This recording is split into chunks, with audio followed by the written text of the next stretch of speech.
Welcome to the Literaryscapes podcast. I'm your host, Becki, and I'm excited to have you join me today. Do you enjoy escaping into a good book? What about exploring the world? Here on the Literaryscapes podcast, that's exactly what we do. Each episode, I introduce you to a new destination, a new book, a new author, maybe. So join me and see where we're escaping to today. Welcome to the episode.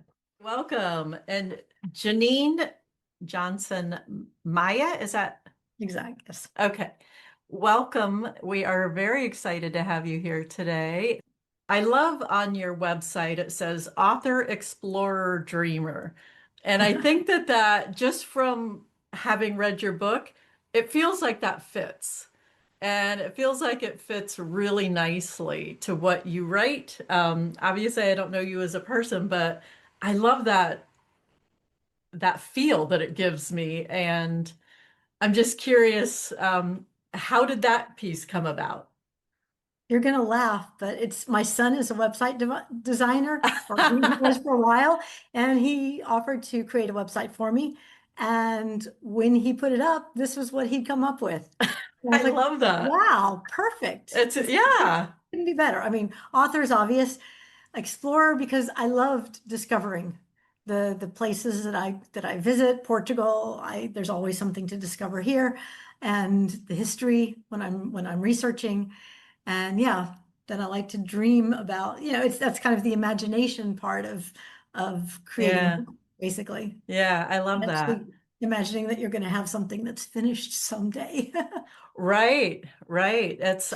So many people kind of flippantly almost say that they want to write a book someday.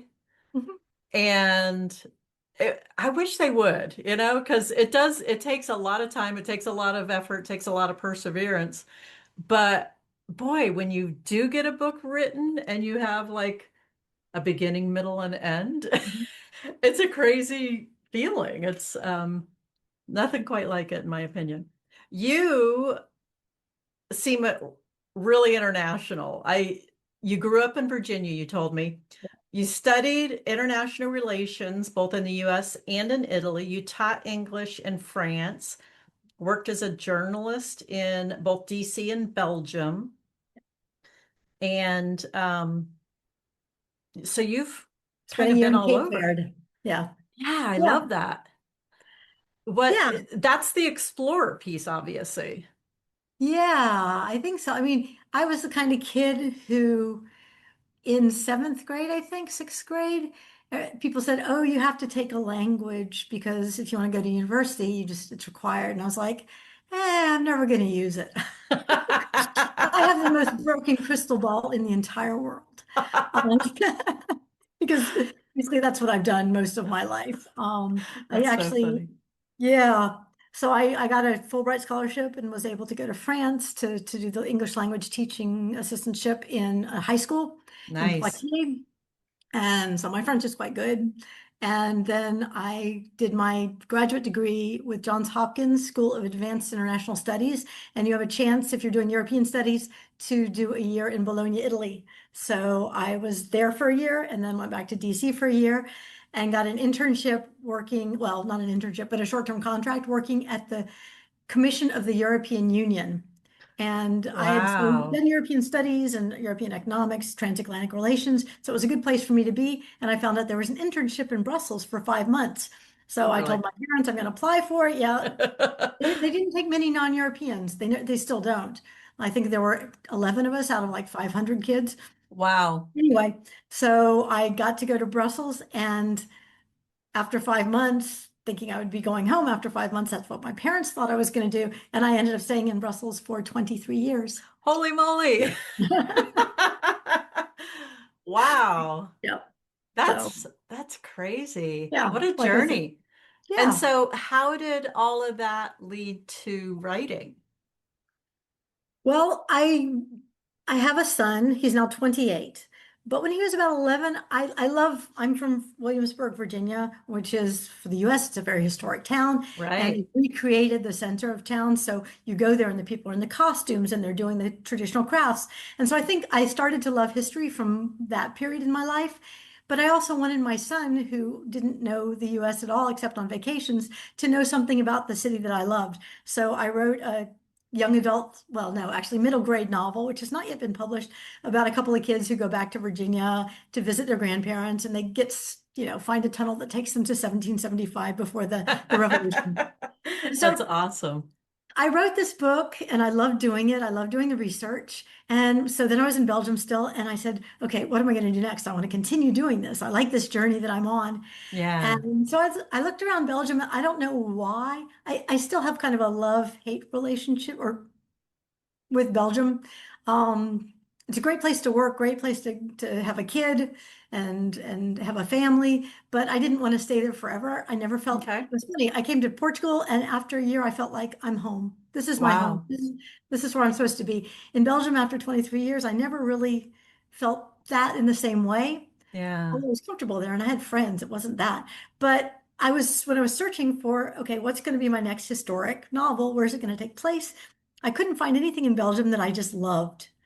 And so Yeah. I was like, all right, what do I do Hmm. now? So when I was back in the States, believe it or not, going to Barnes and Noble in my hometown, I found a nonfiction book about Lisbon, the city of light and shadows, or something like that. But anyway, it was about this World War II, World War II Portugal. So the spies, the refugees, the royalty that fled to Lisbon when they were trying to get out of Romania and elsewhere, the falsified documents, just so many different things. And I said, oh, there are stories here. This Mm. is what I want to write about. And so I started doing the research. I went to Lisbon on holiday and I went to see, a phototheque to find photos. I went to a place to find old maps so that I could get the street names right. I went to the archives of a local newspaper. And so oftentimes, and I'll talk about with the Filigree Master's Apprentice, it's the same thing, but also with Rocio Square. But I seem to start with a place and a time that fascinate me. Okay. That's kind of my starting point. So here, Lisbon, I like Portugal, I like Lisbon, and here I found a time that had tons of stories. I didn't want to write about battles and blood and guns and wars, and so this seemed like that there was a lot behind this very sunny facade in Yeah. Lisbon that was unexpected and that people didn't know about and that I didn't know about. Um, so I started doing the research and I said, okay, who would live there at that time? And I I thought, okay, well, it's obvious there were tons of refugees flocking into Right. the country because this was the beginning. Well, it was right after France had been invaded, basically. And so people were coming all over because Portugal was neutral and Lisbon was one of the only open ports to get out, to go Okay. to Yeah. Yeah. Latin Yeah. Yeah. America, to go to the US, to go wherever. And so I said, okay, one of my people has to be a refugee. And then I want somebody also who's a Portuguese person who's seeing these people flood in. Portugal was a very conservative country during that period, even more so during the Filigree Master's Apprentice. But I mean, they were under dictatorship under Salazar. And so people looked at a lot of these, they would see French women going into cafes by themselves. Oh, horror. Yeah. Gasp. Smoking, even worse, Oh, wearing tights, hose, and just showing their knees. And they didn't quite know how to do it, how to deal with it. But at the same time, they were very welcoming, um, okay. for the most part. So anyway, it's kind of about just two people who meet and they're both involved in investigating the disappearance of someone they cared for. Look at it that way. Okay. So Okay. that's that book. And then when I finished that, I okay, well, I took a little break because I did a master's in creative writing, and I said I need to get out of my comfort zone and not do something with historical fiction. So I wrote a book that has drones and artificial intelligence. And I mean, this is 6 years ago. Nothing, no artificial intelligence like we have now, but still, a Wow. little You're a robot. It was fun. that's Um, fun. Very But then I different. said, yeah. But then I said, I have to come back. I want to come back to Portugal, that world, that historical world. And then by then I was living in Porto, Okay. in the north of Portugal. And so I said, I love this city and I want to write a story about it. And it's also a way for me to get to know my new city. Right. Um, and also, in a sense, a way to thank the Portuguese people for welcoming me to this country. I don't know. It serves a lot of purposes, but it's Yeah. mostly to tell a story that people aren't expecting, that they don't know a lot about. Um, S- So how did the ideas for the Filigree Master's Apprentice come? well, okay, so again, looking for a place and a time. I found the place, Porto, that's easy. And then okay, there's a bridge that's Yeah. from 1963. It's not this one, obviously. On one of these big, long concrete bridges. And you can do, they call it the Porto Bridge Climb. They put you in a harness and you can actually climb up the arch. Not onto the span, but the arches meet. You go up there, they give you a little bit of port wine. You look out over the city and the sunset, then you climb back Wow. down. It's quite safe because it's quite wide. But anyway, while you're waiting before you get harnessed in, they have some information on the other bridges in Porto. And I didn't realize that, well, I knew that there was an Eiffel Bridge, but there's a common misperception that the one in the center of town, which looks very similar, is the Eiffel Bridge. It's not.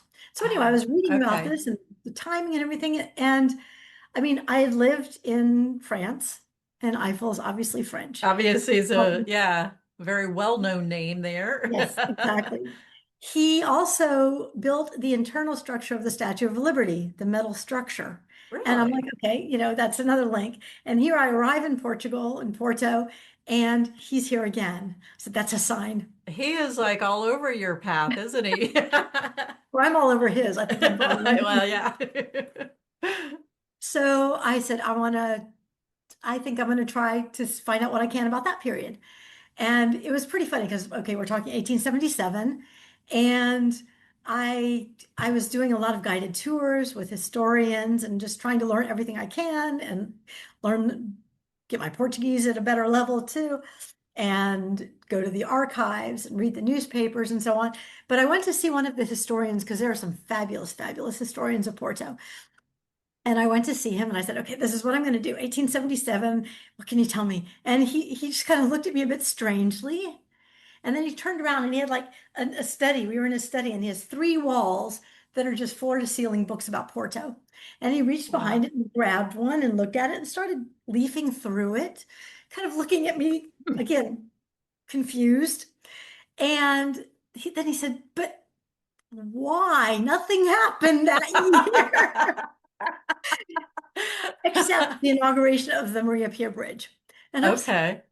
because I mean, Portugal, the first half of the 19th century especially, was full of, conflicts and wars between two brothers who wanted to be king, and a siege of Porto, and invasions by Napoleon, and all Oh, kinds of, events like that. And here I was choosing a period that's like some obscure period that what's nobody the cares point? about, apparently. Yeah. But at the same time, I said, okay, but I still want to write about that time. And it was a time, so it didn't have the rebellions and the revolts and the, so on, so on. But it was a time when Portugal, it didn't industrialize like England did, the northern countries. It was a very weak and late industrialization. However, there were some small factories doing, you know, cookware, well, ceramics, or doing cigarettes or doing soap, things like that. Okay. Textiles, shoes, weaving. And so people were coming. It was also a time when there was a lot of crisis in kind of the hinterland, the interior, the more rural part, the Douro Valley, for example, Yeah. was I'll maybe talk about this later, but it was the time of phylloxera, the little insect that was eating the Right. roots of the grapevines all over Europe. It had come from the States, actually, this little insect. But France was devastated. Portugal was devastated by it. And so a lot Wow. of people were coming to Porto from the north. So if you, I don't know if you can see a map, but I mean, imagine it's a rectangle. Porto's the northern part. There's the Douro Right. River going toward the east. And so around the Douro and then the whole northern part that were coming to Porto to work in the factories, or Okay. because they thought there was opportunity there, or they were using it as a jumping off place to go to To Brazil. go. Yeah. Yeah, yeah, like Miguel is supposed to do. Exactly. Yeah, and a lot of people did that. I mean, hundreds, well, I don't know, hundreds of thousands, but tens of thousands at least over that century. So Wow. it was a place that was attracting people. And So when I was trying to think, okay, I've got my place, I've got my time. Well, I did find out that there was the inauguration of the bridge in November, and then a month before that, I actually again attended a talk where they talked about a ceramics factory. And they were talking about, that they were doing an excavation because they were going to build a new apartment building or something. So they were talking about what they'd found. They had the pieces, Oh, and they talked about a okay. fire that took place there. And so I went to the newspaper and I actually found an article about the fire that took place in the Massarellas ceramics Wow. factory. And I said, okay, they're the kind of the There's bookmark your in March anchors. Yeah. for my book. I have that a month. And so then I said, okay, who's going to be there? Once again, I mean, it could be a port wine merchant. It could be a sailor because there was tons of, shipping on the Douro River at that time. Some of it was transatlantic, like to Brazil and to New York and so on. Some of it was just going up and down the coast. Some of it was going to the interior, up the Douro Valley, the river valley. So it could be a sailor. It could be one of the women trying to raise her children in one of the ilhas, one of the little islands, the very poor sections of town. Um, but then I said, okay, I'd really like to have somebody. Oh, it could be a carcajaira. Is You that the probably woman that yes. carries? It Yeah. carries the gorse on her back. Yeah. Um, because they really did exist until the middle of the 20th century, which is crazy. That is crazy. Yeah, yeah, until Wow. the dams. But I said I was new to Porto. I was seeing it with new eyes, and so I said I want my character also to see Porto and discover Porto with me and with the reader. So he's got to come from he or she has to come from somewhere else. And during that time, a man had a lot more freedom Right. to do stuff. So I Made decided it was going to be a young man made sense. Yeah. who was more likely to come, unless it was part of a family unit. He was more Right. likely to come on his own than a woman would be. Yeah. And then I researched. I went on a tour of a workshop of a filigree maker, a master filigree maker and his wife, the enxadeira, who fills. So the master filigree maker is doing the outer parts, kind of the structure, the Yeah. veins of a leaf, and she's filling it up with all these little The tiny little curls. curly cues. Yeah, exactly. Yeah. Yeah. So I went to their workshop and I was just fascinated by it. I said, okay, gotta This figure it has out. to be in there somehow. Yeah, yeah, Yeah. yeah. I do a lot of that. It's like, oh, I've just discovered something. It has to go into my book. So, yeah. So I decided he was going to work in a jewelry shop because there was Is this, yeah. is Porto kind of known for filigree? Well, there's a town called Gondomar, which is on the eastern side of Porto. It's part of the district of Porto, which has several Okay. cities in it. The metropolitan area is part of that. And it is one of the two places in Portugal where they traditionally have made filigree and where it is still made. So they Okay. have actually a little route of filigree that you can visit the Like a school where tour to, yeah. yeah. Yeah, there's a school where Interesting. they teach Okay. the students how to do jewelry and filigree, and then you can visit a couple of the different filigree makers who all have their own very different styles, Okay. what they're making. And then there's also a Huh. museum, a small museum, which didn't exist when I was doing the research, but yeah, yeah, How fascinating. yes. And then Very cool. there's a street called the Street of Flowers, Rua das Flores, which is in the book, Yeah. and it does exist. It's now a pedestrian street full of tourists and nice hotels and restaurants and shops and so on. But I mean, even 30 years ago, it was a street where there were lots of drug addicts and you could buy drugs Wow. and prostitution and not a good place to be. And 150 years ago it was quite commercial, and you can still see that in the buildings. The bottom of the street is a lot of kind of big beautiful aristocratic homes, and then the top it becomes more mercantile, smaller, shops and things like that. And so I on one side, the north facing side was known for the cloth and the things that would could fade in the sun, and then the Yeah. other side was the south-facing side was where the jewelers, the silversmiths, the goldsmiths liked to set up because it was facing the sun, so everything in the display would Everything sparkled. Yeah. sparkle. Yes. And so, when I learned about that street, I said, okay, so he's going to work for a goldsmith in that street, and a filigree maker, just by chance, is going to be working there too. Okay. That is interesting. So would a filigree maker typically be with a goldsmith or not I necessarily? mean, not necessarily. I mean, the goldsmith shop would definitely sell filigree, and they still do. They still do because it's so typical of here. Whether they would work together in the same workshop, Not it depends a necessarily. little bit because I mean, if the filigree maker is also in the shop selling his wares, he'll want to be there as much as he can. But he would Okay. go home. He would often go home, as many people did over the weekend. Right. Be able to see the Right. family. He had to take Victor in the book. He has to take the delicate filigree that he's made Ugh, back to Gondomar and give it to his wife and his daughter so that they could, do over the the next little, week, yeah. yeah, that they could fill it. And then he would bring it back the week after that to sell. That's So, yeah, crazy. yeah, Huh. Fascinating. I saw your YouTube channel and you have a yeah. lot of the just short little pieces about the filigree factory or make, filigree Yeah. maker. Workshop, yeah. Mhm. Yeah, and different pieces of the story. And that was just fascinating. I love that you did that.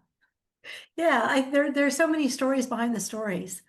And it's nice to show Yeah. truth too, that a lot of them are based on fact Well, of, and things that you've seen and yeah, I yeah, like that. And it was fun to see, you showed a view from the top of a street and panned out and you could see the river and one of the bridges. It may or may not have been the one in the book, but it gave me an idea of like what Enrique's looking at in the yeah. story. And I just thought that was really cool. So that I like that you did that.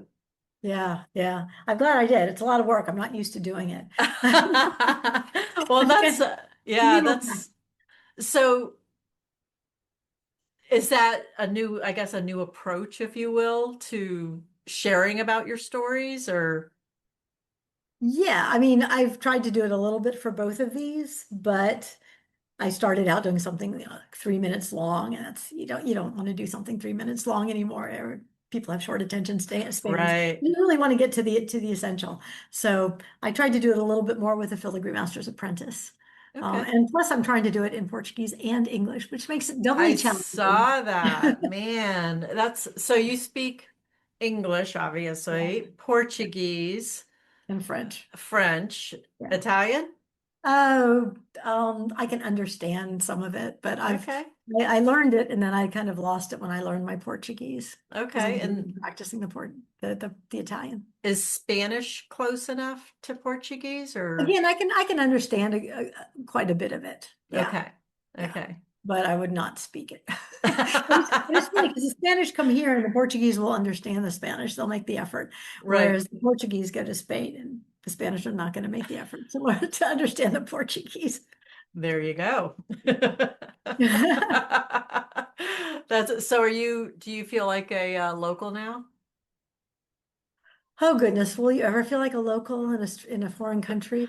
I mean, like I said, I feel like it is my country. This is where I should be living, Okay. and I want to stay here. But in a sense, I'm always going to be kind of an outsider, which on one Yeah. side, on the one hand, it's good because people are kind of interested and they appreciate that somebody who didn't grow up here and wasn't born here has made the effort to learn the language, is learning. Right. Some people go, more about Portuguese history than the Portuguese do. In the specific areas, time Right, period of right, my novel, overall, no, because Portugal has been a country for like 1,000 years. right, Well, since the 1200s. So it's got a huge long history, and I can't even figure out all the kings. Don't ask me to name more than about a dozen of them. right. But you Um, know who was in 1877? yes, I sure do. I sure do. Um, but for example, I found out that there was this group they were called the Club of Portuguese Women Writers. And I was like, oh, that sounds like such a great group to get in, to get involved in. So I contacted them. I think I went to a book launch, and I said, I'd love to. I'm an author Be too. part of I, this. I Yeah. think I fulfill the criteria. And then they were like, oh yeah, it's really nice to meet you. But what do you write in? And I said, well, English. And they said, it's just for people Eh, who write in Portuguese. So again, in terms of becoming a local, ah, that's a tricky one. I Yeah. still, yeah, yeah. Okay. I can still improve my Portuguese, and I'm planning to. Nice. But That's really interesting because a lot of Americans that go abroad tend mhm, to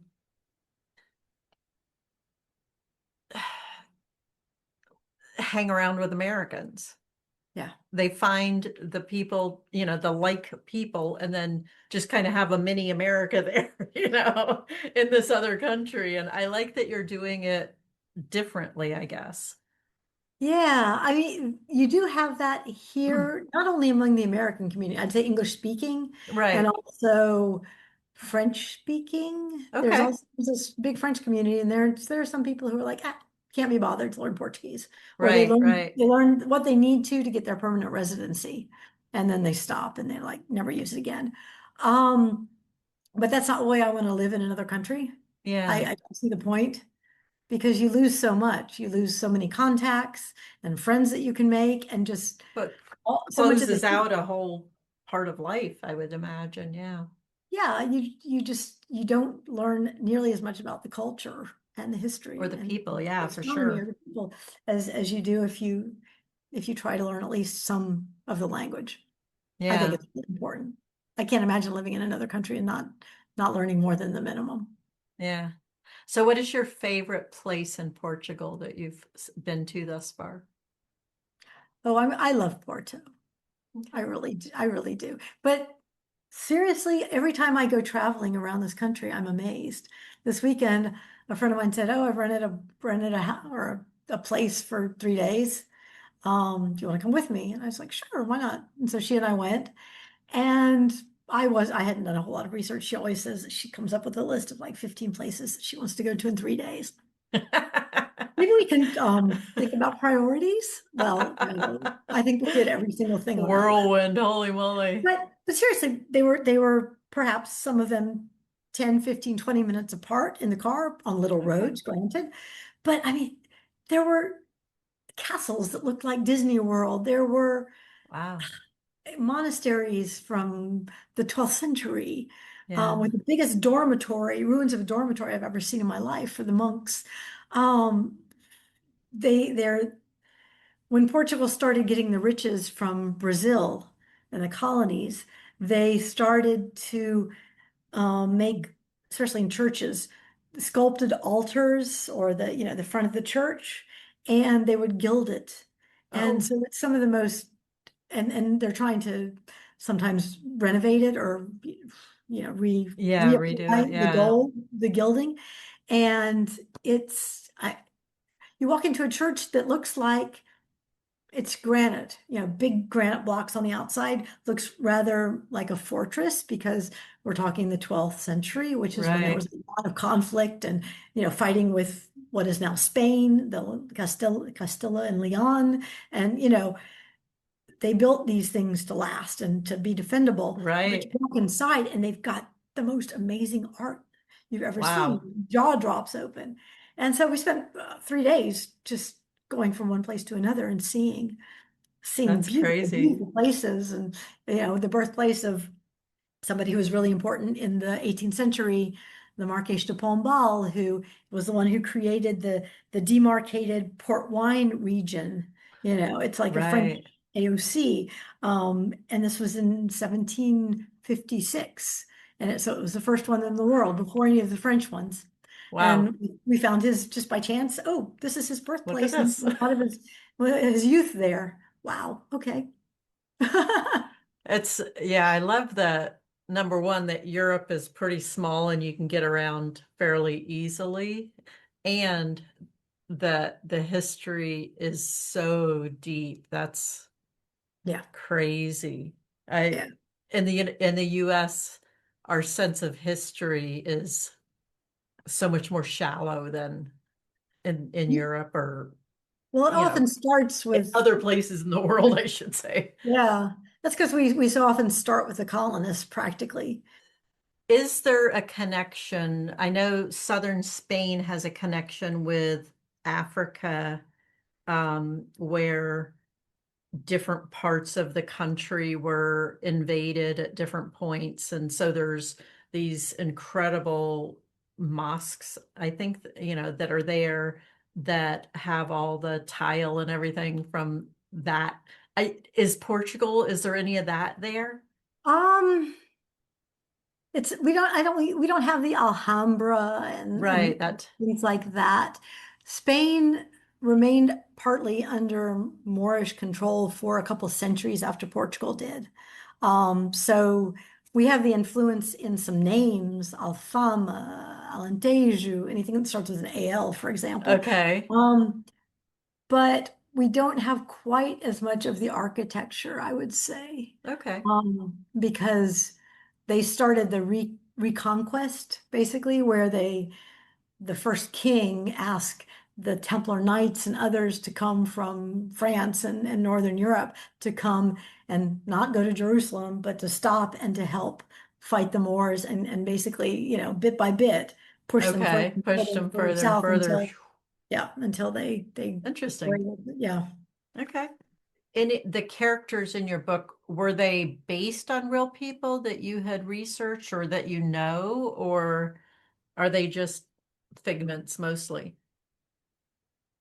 It's always nice to mention people who actually existed, like Eiffel, and give them a little cameo. But otherwise, they're more, I know this kind of person existed. There was a person who came from the Douro to live in Porto. There was the wine merchant. There was the filigree maker. And so, Right. but I created them Okay. from Yeah. not from any particular person, no. So I in the Filigree Master's Apprentice, who was your favorite character, if you're allowed to have one? don't know if there's a favorite character. I would say that Ines surprised me the most though, because she was supposed to just be a serving girl in the house. She didn't, that was, that was her She little didn't like your boundaries. placeholder. And then I started writing her, and she just immediately took on this character and this flirtiness and this, kind of She was fun. Yeah. teasing. And Fun and free and yeah, yeah. because initially I was thinking, oh, and I think might be interested in the daughter of the goldsmith, because Right, right. that often happened in an artisanal context, but also in like a shop where the person who was working for the owner would often marry the daughter if there was one, and Yeah, then that take would make the shop sense. over for Yeah. himself. I was like, okay, that could That be, would make and I sense. think he Yeah. does, and he does have that kind of thought once or twice, but now it has just became so alive in my writing that was a lot of fun. He couldn't help but fall for Yeah, her. exactly. Yes, I wanted to give them, something that seemed like there could be a happy ending to it. You never know, but they ended up in a good place, which was nice. It it was so interesting that he didn't go back to the goldsmith's place. Yeah, That one I was surprised. was too. I was I, expecting that, but then I liked how it ended though. yeah, he surprised me too. Characters do that sometimes, They do that sometimes. Because I was thinking, yeah, he's got to go back. It's security. That's what I Right. do, you know. Yeah, exactly. It But made sense yeah, logically. yeah. But he'd grown too much for it, and so Yeah. I was quite proud of him. Yeah. Yeah. I like that. And I like Um, that his relationship with Victor was solid, I guess, in the yeah, end, and that Victor understood. yeah. So, I think Victor felt very sorry for the way he'd been treated, and I mhm. think he would have liked to have him back, but he definitely understood Yeah. why. And I think that if Goldsmith Bento hadn't been there, it would have been a pretty sweet Oh, yeah, situation. absolutely. But I think Goldsmith Bento is just going to get sicker and sicker, to be honest. Mhm. Yeah. Yeah. I don't know if he has much of a future in terms of Yeah, he having was people working for him and with him at least. right. So, So yeah. what did, in your mind, what did you see was wrong with Goldsmith Bento? Um, I Because mean, we more, debated that one a little bit. yeah, depression in modern day language, I would say, and a little bit of Okay. paranoia, Yeah, being worried that everybody was trying to take over steal his secrets and so on. right, Yeah, but also, yeah, something just not being able to get out of bed and something is wrong and he's down for days and doesn't want to eat. right. And of course, I mean, the way that they tried to heal people in those days was not very healthy. I did see where they'd written there was, what they should serve them to drink basically when they're sick, and it started out with, I don't know, brandy, and then a few hours later it was port wine, and how Just they stay would drunk, you're good. exactly Oi. exactly. It was not going to cure anything. Right, Yeah, right. Wow. yeah, Yeah. Then you're gonna have liver issues, which is a whole nother problem, but exactly. so the bridge wound up playing kind of becoming almost a character of its own, which was pretty cool to see. And it grew along with Enrique and the story and kind of had its own moment, which was really fun. Was that planned? No, but it worked out really well. After I got to a certain point, yes, it was planned. But Okay, at the beginning, I didn't know what a role it was going to play. Basically, in his psyche, he was coming from a tiny town. They right. didn't have trains at that point. I mean, they didn't have roads with trucks, or it was very primitive. The river was really the main Yep. thoroughfare, and so when the boat turned the corner basically and he saw the structure, to him it just symbolized Yeah, immediately it the had to have been future and what crazy. people could create and invent, and he wanted to be part of that world, which I think is another reason he didn't go back to the goldsmith block. Yeah, yeah, yeah.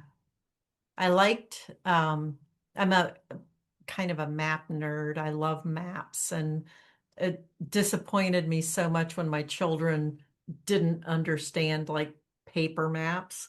I tried to get my daughter to navigate for me one time when our cell phones weren't working. Right. She had no idea like which way Oh, it yeah. even went. And it was It's like, a oh, problem because sometimes cell yeah. phones do die. They do, especially if you're going some back roads or whatever. But yeah, I like just the idea that he went to a map maker just appealed to me. I Yeah. That made me super happy. So I I was I like was that. telling Becky before we started that I often, as I'm trying to do the research, I kind of jump on things that sound good and say, this has to go into my book. And the map was one of them because I went to kind of a presentation. It's Porto has something that's really called, or that's really interesting. It's called an object and it's basically its stories or its Hmm. speeches. And so they pick an object and then they have somebody who can tell the history of it and everything. And so I went to one of these just kind of out of the blue, and it happened to be on that map, the map that I describe in the book, which was created by Mr. Tellish, who had come from Lisbon to do this map, a scale map, actually several scales of Porto, and it ended up taking him 12 years to do this map because it was so detailed and Porto was changing a lot. So I think they Right, had to go right. back and change a lot. But he actually did start in the fall of 1877. It's like, again, that's the I design. I've love got to it. put You're that in my in. book. But I mean, it also fit very well into this idea that Enrique wanted to be part of this modern world, and a map like that is Right. is essential for Yeah, creating any kind of working city in the modern times. for So sure. yeah, That's yeah. fun. I like that. So, are you working on a new book now? Yes, I am. You sound very excited about it. It's not that I'm not excited about it. It's just I told you I start with a place and a time and then try to put characters in it. Well, Right. okay, you haven't read Rocio Square, but please do if you want to. Um, Absolutely. but anyway, the two characters are Antonio, who's the Portuguese young man working in a cafe, and Claire, the refugee who comes from Marseille, and she's there for 9 days before her ship is supposed to go to the United States with her family, and her family has not arrived with her, so she's on her own with her uncle. Anyway, I ended up that story in a somewhat bittersweet fashion.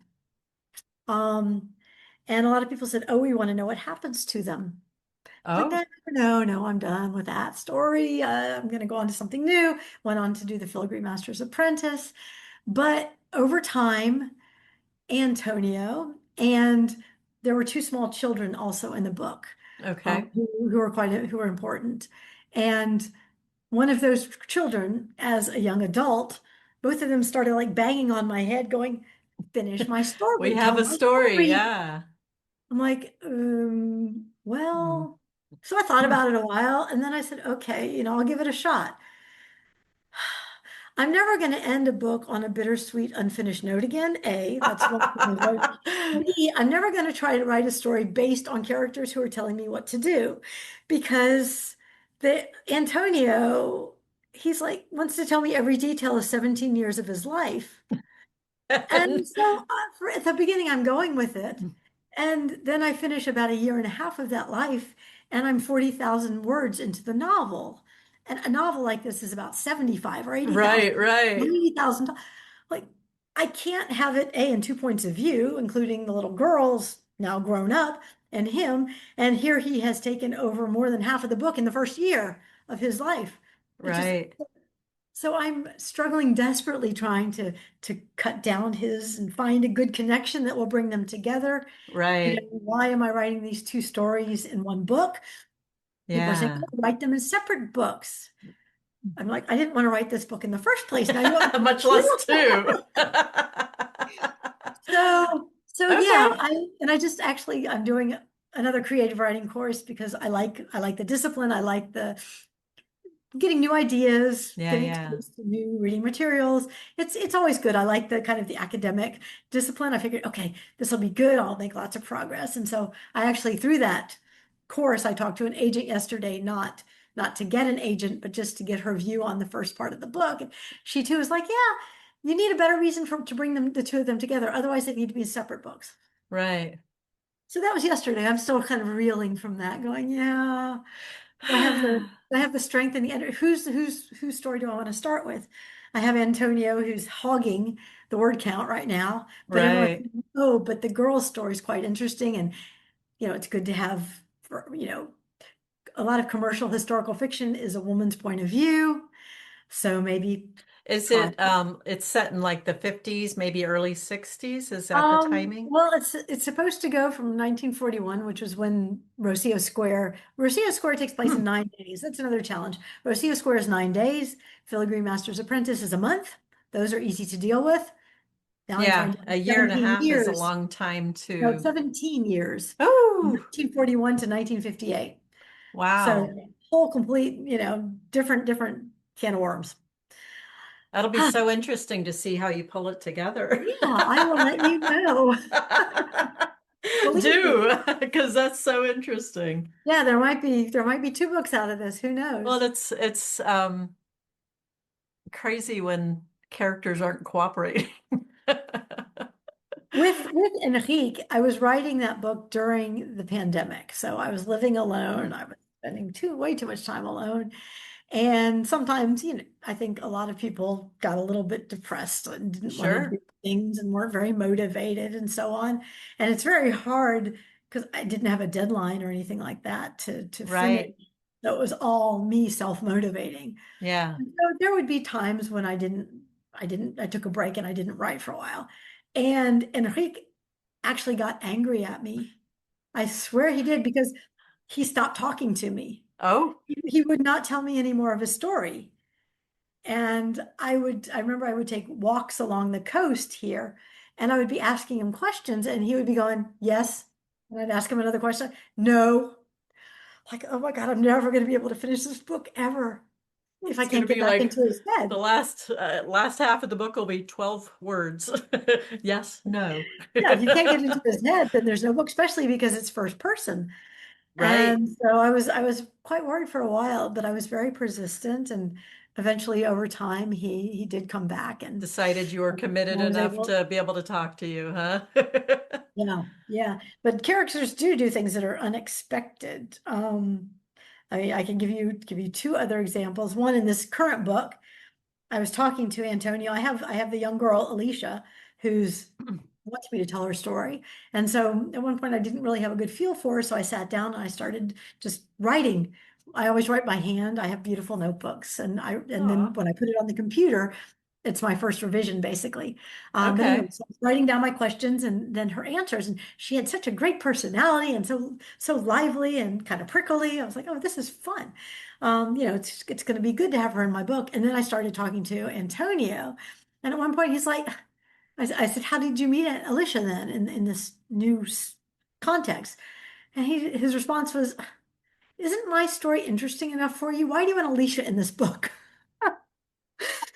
So yeah, Wow, that's probably why he's been hogging the word count for thus sure. far. He's Yeah, got things to say it, for by it's golly. crazy. And then just one last example, which is kind of fun. Miguel in the Filigree Master's Yeah, Apprentice. He was coming down the river with Enrique, and they got to know each other a little bit. And Miguel was going on to Brazil. yeah, He had the boat ticket, as you know, and everything. And anyway, he gets to Porto, and I immediately have a problem because he steps off that boat and he tells me, I'm not going anywhere. And I was like, no, no, no, no, no. oh no, but you're going to Brazil. You have a boat in a couple We have of a days. plan. Yes. This is what I planned for the book. And I mean, he's 12 years old, and I can just see him standing on the wharf, hands on Skinny his little hips, arms going, on his, yeah. I'm not going anywhere. So what am I going to do with you? I'm supposed to leave you at the Ilia with your sister, and then you're not going to appear again. Yeah, But no, he that's so decided he was funny. going to stay, and he just kind of inserted himself into the story, He and did. and Yeah, it was and funny because I noticed that while I was reading. uh, It's like, wait a minute, he's still here. And I kept thinking, but he's not supposed to still be here. But he wove nicely into the story. yeah. And so he did a good job. So Yeah, I guess he was right, but still, I didn't, it's so funny though, yeah. you don't want to be told necessarily what you're. Right? So are you a planner or do you just kind of roll with a pantser, as they say? Yeah. Well, the first book was definitely pantstered. I had no idea what I was doing. So Sure, Rocio sure. I kind of knew what the end was going to be, and I had the beginning, and basically each time I finished a chapter, I was like, okay, what am I going to do for the next chapter? So the middle was a big black hole. Mm, It was very worrying and quite stressful, yeah. but it did work out. And it was great because I had a writer friend. I needed to pull a couple strands together. I just couldn't figure out how to do it. And I was in Belgium at that time. We would have a writer's retreat with some of my critique partners, and we would go to Spa, which is Spa, Belgium, and it's actually where there is a spa. Oh, Um, and so we would go there and sit in hot tubs. And I remember very clearly we were sitting in a hot tub, me and one of my critique partners, just talking about my book. And she came up with an idea, and I was like, there we go, that there it fits. is. A Ding. perfect book. A perfect book sometimes feels like an egg, it's just that perfect shape. I was like, I have my egg. I can connect, what's happening in this strand to this strand in just the most perfect way. And I have it in my hands. And Yes. so fortunately that happened. The second book, I said, okay, I'm going to try to plot a little bit more because that was rather stressful. And so maybe I got a few scenes or a few chapters ahead. I had some main things that were going to happen, but then you had to fill them all in. Right, right. So it was okay. I don't remember it being quite as traumatic. But then this one is This one though, oh my gosh, I've been trying to plan it, and right, it's not working. I don't think it's in my DNA. Yeah, that's some authors are like that. And when they try to plan, it just does not work. Yeah. And I'm a big planner, and so that whole world is very far foreign to me. It's like, how do you get anything on the page? Well, I saw the BBC has something called the master classes, BBC Maestro, and I signed up for that because they had Ken Follett. And Oh, oh my fun. gosh, he does like 30 pages of notes when he's preparing, his Okay. outline. And I just can't, that's unimaginable. Well, there are some people who I've talked to, some authors I've talked to where like their outline is almost the whole first draft. I mean, it's Yeah. even more than that. It's insane. I just kind of have to know where I'm headed, but Yeah, because I like to you like to let the magic happen. yeah, You like to let Miguel stay. And if yeah, you've especially if decided he what's really going to wants happen at to. the end, Yeah, then maybe there's no place for him. So you want to be able to have a certain amount of, at least I do. I need that yeah, flexibility. yeah, And plus you discover things as you're going along because sometimes I'm writing something and I need to know about, I don't know, what women were wearing or the kind of boat or something. yeah. And I do a little bit of research and I discover something that's really interesting. Ooh, That's something I want to include in the book, or that's something that can come back yeah, in further down the line, or oh, I can add that earlier in the book. And so, yeah, I can't, you don't want too much of a straitjacket. But I get it that. is comforting. When I finish writing every day, I do try to say, have a little note to myself, next. And then I write a couple of lines Yeah, about where kind I of where want you the think you're scene or the headed. next Yeah, chapter can go, just so that it's easier to get into the writing the next day. right. Because I don't want to Don't have to spend go back and read half an hour everything and rereading yeah, and going, oh, what was I going to do next? Or yeah, what's the next plot point? What is the emotional level, of the character? Are they happy? Are nice. they sad? Are they nervous? Did something go well? You- It's nice to already have kind of an Yeah, idea. have at least a starting point. It's a better That's a way good to thing. get going quicker in the morning, I would Yeah, say. yeah. So you mentioned in your bio that you love TED Talks. Yeah. And so I'm curious, do you have a favorite or any that you recommend specifically? Oh gosh, I've seen so many. I mean, they have TEDx, the TEDx talks are the independently organized ones Yeah. under the umbrella of the TED Talks. And they have TEDx Porto. And Oh, so I go to that every single year and it's just fascinating to hear the they the artists and the singers and the people dealing with climate and the people dealing with plastics and just people who've gone off to war zones and been reporters, um, and what they've come back with. There's yeah. just there's such a variety. So many perspectives. Yeah, yeah. So I can't name just one. Yeah. That's interesting. I like that. I like that there are location specific ones. I didn't know that. Yeah. Oh, yeah. Or cities all over the world have them. Just go look at TEDx and you'll just see hundreds. Yeah, I'll have to do that. That's Yeah. really interesting. Yeah.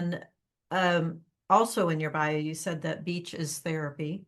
And so I'm curious if you have Walking. favorite walking on the beach. I don't lie out. I don't like to get I don't cooked. either. Yeah. And I'm very fair skinned and I become lobster-like. And that's just not fun. You can't even read well on a beach because it's too bright. I So, know. and the water here is really cold. It's so cold. So, There you but yeah, go. I do, I live, I mean, I can see the sea from the window Ooh, here. nice. I mean, there's a village going down and then it's just a line in the distance, but it's lovely because it gets the afternoon sun and, And is um, that where kind of the sea comes into the Douro? yeah, the That Doyle River place? is from on my side here, about a 15-minute walk, and the sea is there. It's about a 20-minute walk. Because I So remember your description of kind of the two coming together and how tumultuous that entryway is. And yeah, it was a very dangerous river. Now it's been dammed, so okay, it's much, okay. much calmer. And plus, most of the shipping, except a few tourist boats, has moved to a bigger port. which I'm going to mention in my new book. That's where it's going to start, a little bit north of Porto. But Okay. I'm actually, I don't, I get distracted if I try to write at home. Don't we all? Yeah. Interesting. Okay. There is the laundry to do. There's the refrigerator that must have something good to eat. There's something. So I actually generally go down to a cafe that's right on the beach. Oh, Um, lovely. and Okay. they know me by now. It's a cafe that, believe it or not, I didn't go before the pandemic because I didn't live in this particular spot, but they did poetry evenings.